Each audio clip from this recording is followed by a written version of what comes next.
Hey, scrappy people. It's Traci Reed here today, and I am coming at you with a hybrid layout. Now, bear with me. If you are just a paper scrapbooker, do not fret.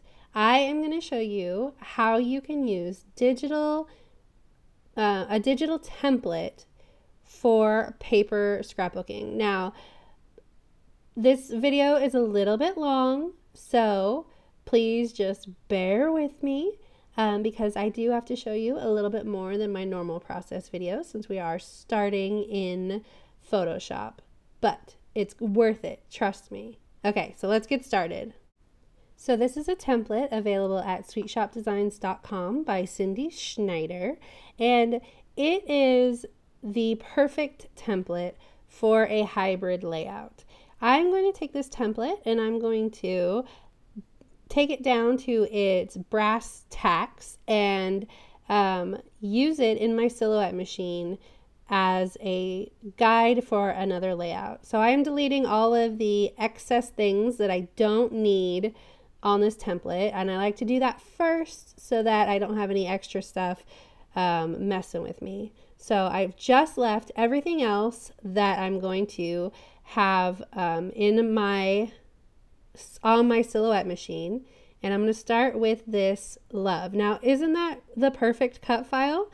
And I turn it black and save it as a PNG file so that I can open it up in my silhouette. Then I'm going to turn off the layer, and I'm going to start by moving all of these layers around in the grid, just like you would have a grid for your silhouette machine. I'm going to turn on the grid and I'm going to line these up so that I can paper piece on my silhouette mat all of, I can have easily sized paper pieces on my silhouette mat, if that makes sense. So I know if I want all of these love to be cut out of the same paper, all these letters in love to be cut out of the same paper, then I know that my paper needs to be placed exactly there on my silhouette mat, for a 6 by 4 inches, if that makes sense. So that is how I'm aligning all of these cutouts that I'm going to use for guides for my silhouette. So I'm not going to use these pieces of the heart. I'm going to cut those out by hand when I am ready to assemble the mat.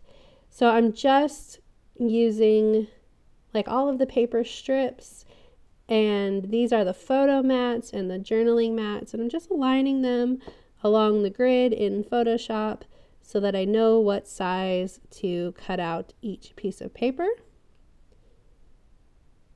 And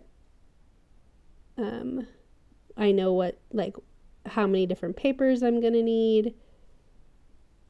And I'm going to turn them all black to make them easy to cut in the silhouette. And I'm saving them as a file, PNG file, so I can open it up easily in my silhouette.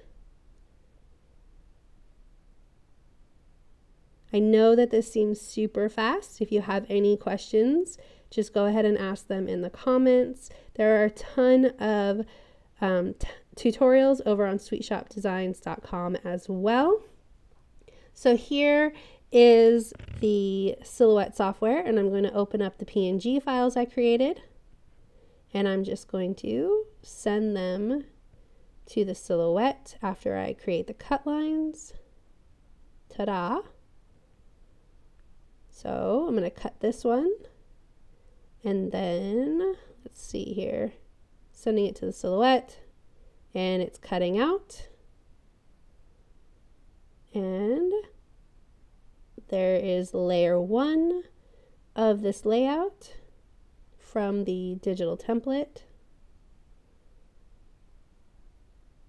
Make sure I'm very gently pulling it off so that I don't rip it at all. There. Now I need that inside of the O.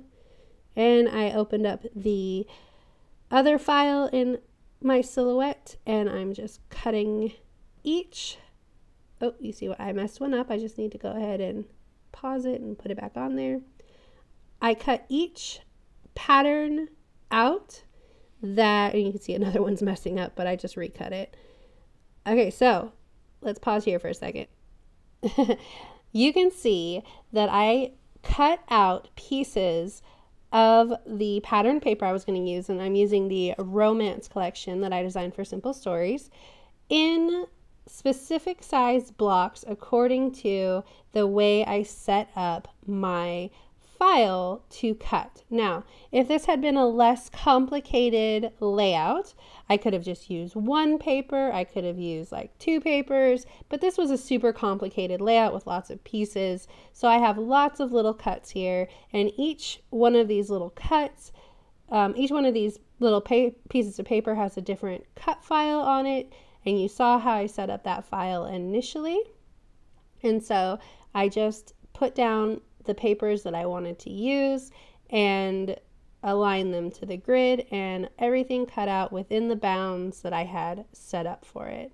So I'm going to peel off these papers, and I had to recut the scallop and that love because the papers had moved. I need a new silhouette mat. But you can see I have all of the pieces cut out now, and I am ready to move on to the the putting together part of this layout. So I'm going to use the template as a reference when I set up my layout because I want it to look the same. So I just kept it open on my computer so I could glance at it and set everything up the way that it was on the template. It's just like a sketch at this point. So super easy to put together now. And I'm going to create the background before I start paper piecing that big love heart. And because the initial template is color coordinated, kind of like a paint by number would be, I just pay attention to the color coordination in the original template and use that as a guide for which squares I'm going to use for the same color. So I turned the template over and I turned the paper over as well so that I could just draw right inside the file, and it would be backwards so that when I flip it over, everything is frontwards. And I just roughly cut out all of these shapes, kind of sticking to the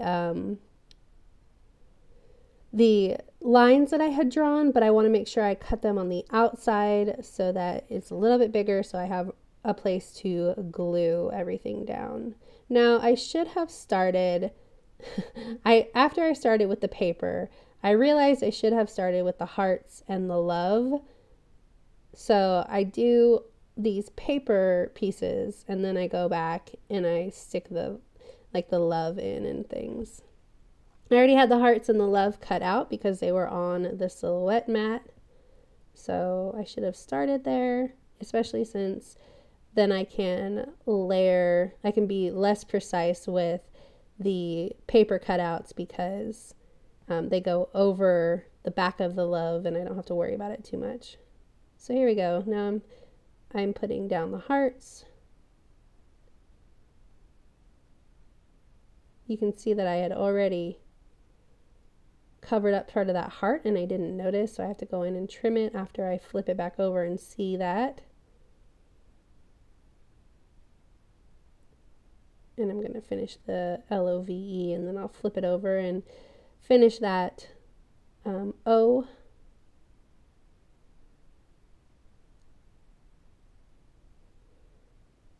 And then I just continue with this process, paper piecing everything together.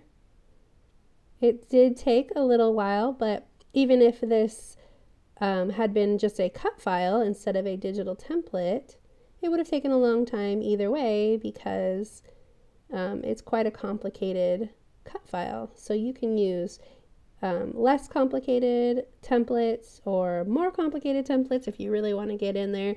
But I really enjoyed this process and the final layout came out really well. So it was worth investing the time in creating a layout that just took a little bit longer than my normal layout process.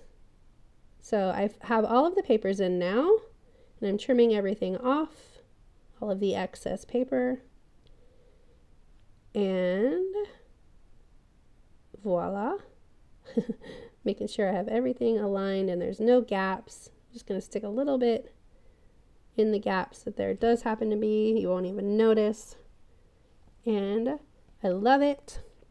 I do notice at this point, like a dork, that I put the hearts in backwards. I wanted those hearts to be black, the black polka dot, like the love, and I did it wrong. So all I decided that instead of trying to pull out the hearts in the background, I'm just going to recut the hearts in the black paper, and I'm going to pop them up on top on foam, which I think works out fine.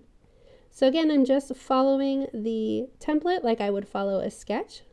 So I'm putting everything down right where it was on the template. That is going to be the journaling mat. And this is the photo mat, which I guess I'd better print out a photo, huh? There we go. And that is the basic layout once you've taken it from the template to the silhouette and then to the final product. And now I can start embellishing everything once I've got this U stuck down. Dun, da, da, da. Popping it up on foam because it's going to go over the journaling block that is also popped up on foam. Plus it gives it a little bit of dimension and depth.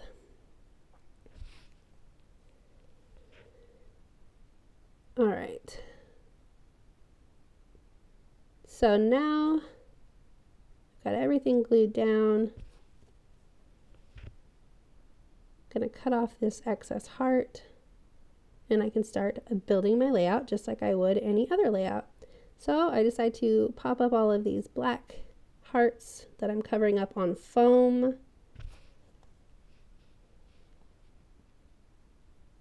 And I'm just going to replace them over the pink, and I really like that a lot better. That was how I initially thought of it, so I really like how it came out. I didn't love the pink. It was too much pink. Perfect. Okay, so now I need a photo. There it is. Of course, it's going to be a photo of my husband and I pulled out my iris case with all of my romance embellishments, and I'm going to go through everything and pick out anything that I may or may not use. This layout already has so much going on that it can very easily be over embellished. So I'm trying to avoid the over embellishment. I'm going to use these florals, and I'm going to cluster them around the photos and cut that doily in half. And this is just like, once I'm here, this is just like any other layout. So I'm just going through everything. I don't want to add, like I said, I don't want to add too much to this, but I do end up embellishing quite a bit because I just don't know when to quit, do I? But I really love how this layout came out. So something went right. The initial template had butterflies on it, so luckily there were butterflies in this collection, and I put them right where they were in the initial template sketch. And I add quite a bit to the sketch. The sketch itself had a lot of, or the template had a lot of flowers clustered, which is a really common thing in digital scrapbooking, and I totally replicate the clustered flowers as well. A lot more than I probably normally would in paper scrapbooking, but luckily I had these chipboard flower clusters already from the romance collection, so it made it super easy. And I really liked the keys as well. So I put a couple keys on there. I wanted to make sure that I had enough black that it had, like, there was a lot of black on the right hand side with the love and the hearts and that scallop. So I wanted to make sure I had enough black on the left hand side as well, just to make sure that there was enough balance with all of that black. I put that XOXO down and the arrow as well, but I end up pulling that up because it wouldn't be a layout by me if I didn't stick something down and then have to pull it back up again. I felt like it was just too heavy down there once I had the XOXO and all that. So I'm moving at lightning speed here, going through and adding in. Yep, this is where I pull off. Adding in things that I like, making sure that the clusters are nice and balanced. I still feel like I need something down there in that corner, but it wasn't that XOXO, so I'm adding some more stuff. Some more black.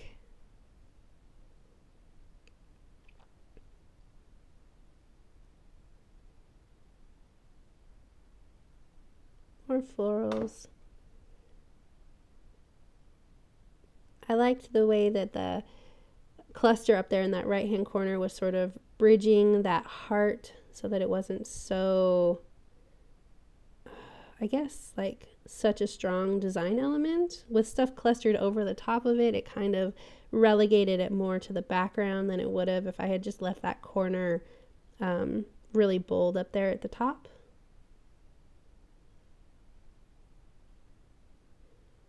And I'm getting close to done with the clustering itself. This layout definitely took a bit longer than normal.